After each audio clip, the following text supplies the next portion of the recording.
Hi, I'm Roblin. Continuing this conversation around limiting beliefs, what I want to share here is a professional belief that I held and how I rewrote that in 2020. And the process I've gone to reflect and review on that, and the power and feelings that have come up in that process as well. And I'm sharing this because I think this is a really powerful exercise, and I want to invite you to go on the same journey, especially given 2020 was such a such a crazy year, such a year of change, uncertainty, and growth. I'm wondering how many limiting beliefs you've been able to rewrite, and also the process you underwent. And I have to say, the power of carving out some time and space to reflect, and from a place of love and compassion and a little distance, to look back and see how you did that. Yeah, it's really quite profound. So let me share the limiting belief that I rewrote. The belief that I had was that for me to do the work that I do, is really about creating new awakenings for people, creating possibility. I do a lot of inclusive leadership, so that's around belonging. So creating spaces where people can belong and be valued for their uniqueness and their unique contribution. And I believed that work needed to be done face to face. And I think the best example I can think of this, we have to go back to the fall of 2019. And there I was, sitting in a 5-star hotel in a little circle. We had some top executives, some key representatives from human resources, from a Fortune 500 company, and the facilitation team. We were sitting there. The room was still buzzing with energy. We had just wrapped up an inclusive leadership summit that we had been doing, and it had been a really powerful experience for these 80 some odd leaders that had participated. There we were, sitting in a circle, like patting each other on the back, patting ourselves on the back, patting each other on the back. Totally worth the investment financially. Services, the hotel, the venue, the flights, and the time of all of these executives to bring them here. Why? Because face-to-face experiences are the way to do this work. That was the belief. And by the way, this belief was so deeply held. I have spent my entire career honing my craft around facilitating energies in spaces and doing this face-to-face work. So this belief for me, it was deep.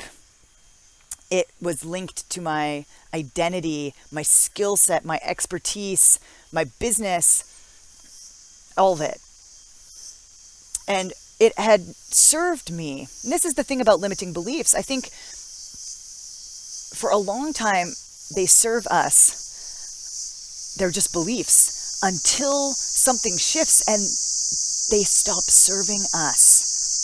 And that's exactly what happened. So little did I know, 2020 kicks off and I'm on sabbatical. So I'm all about disconnection during that little chapter of my life.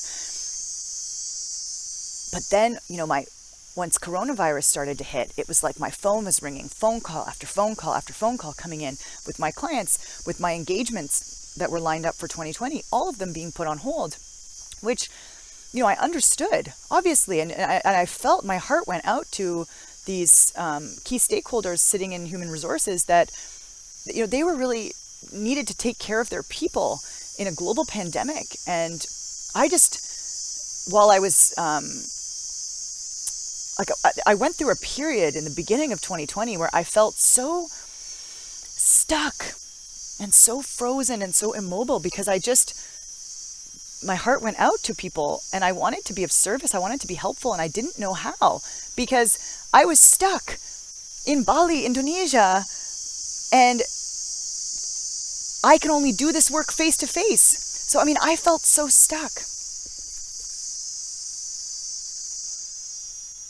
I'm going to take you now just for a minute to like the end of 2020.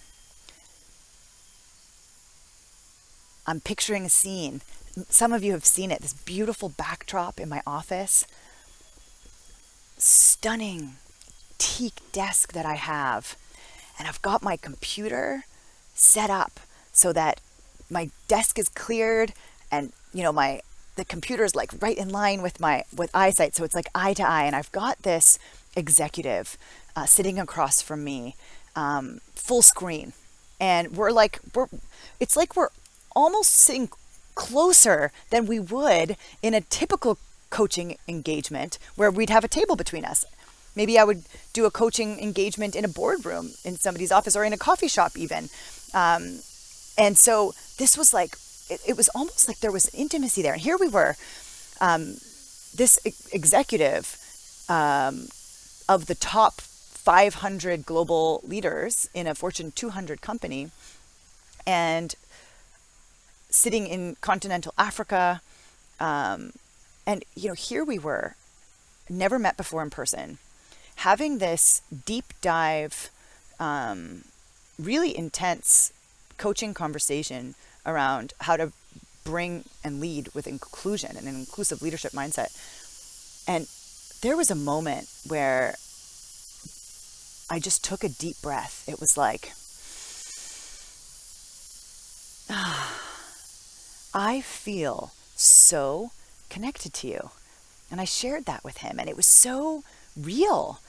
And he looked back at me, and our eyes locked, and he said, I feel it too.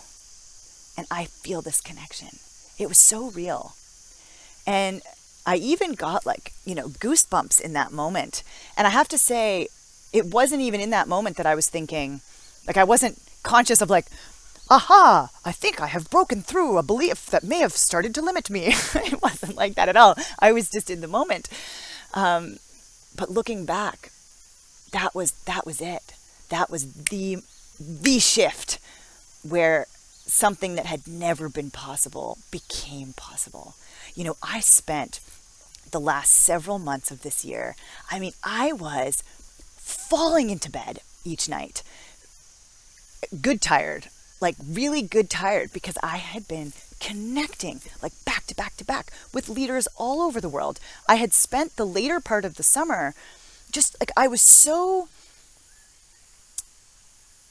committed to my purpose the whole year. And this is something I have to share, can only become clear. It only became clear to me truly in the last few days as I've been doing this intense deep dive reflection that wow, Em, if I can zoom out and see you as the woman that you are, as opposed to me, if I can zoom out almost from a third party lens, I'm an observer, and just relive this year watching you and calling her as opposed to me, and when I do that, I can see how crazily committed she's been this year to living out her purpose, to being helpful, to being of service, to helping people connect to self, each other, and something bigger than them.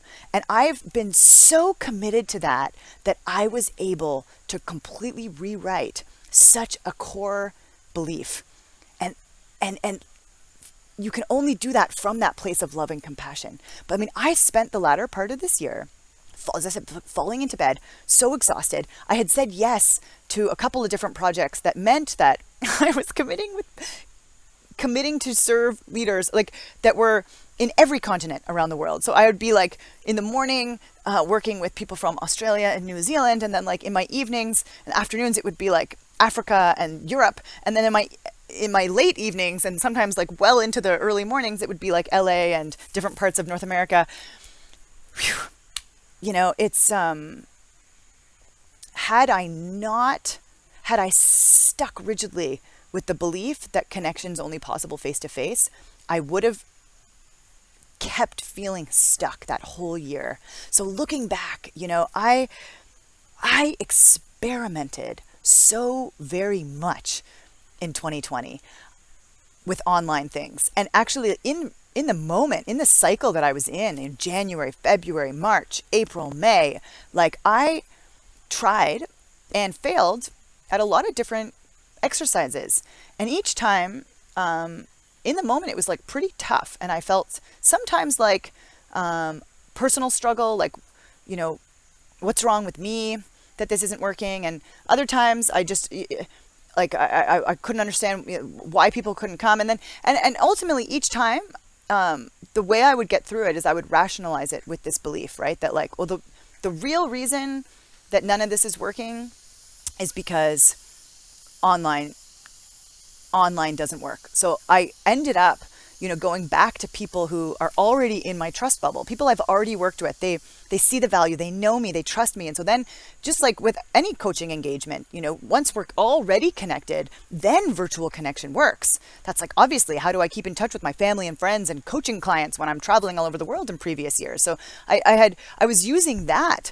And that became like my way in the middle of 2020, that I was like only connecting and serving people I already knew. And so that limiting belief was actually like, just closing and closing and closing my world. And yeah, so here I am entering 2021 with some exciting, very exciting global projects, and continuing to leverage my expertise in the Asia Pacific region, but doing a lot of other work too, and being of service. Yeah, that's the power. When we can recognize a belief is maybe it served us for so much of our lives. And that's the thing that I see with reflection, is that belief I held around face-to-face ran so deep. So go That's how I feel. And what an empowered and beautiful way to start the year, cheering on myself at and being able to recognize how difficult that was, but that's how committed I am. And I want to invite you to do the same thing. Yeah? Look back from a third-party lens. Yeah? Like zoom yourself out so far and replay some of your high moments, some of your low moments, and try to look at how your beliefs and through those highs and lows continue to serve you, or where some of them you're going to have to unlearn them to move forward. I invite you to go through that process and let me know, what have been the beliefs, the deep ones, that you rewrote in 2020. Let's keep that dialogue going. The next video, okay, I'm going to go totally in a different direction. I'll do that tomorrow. I'm much more playful about another one. Really also deep one, but playful. See you tomorrow.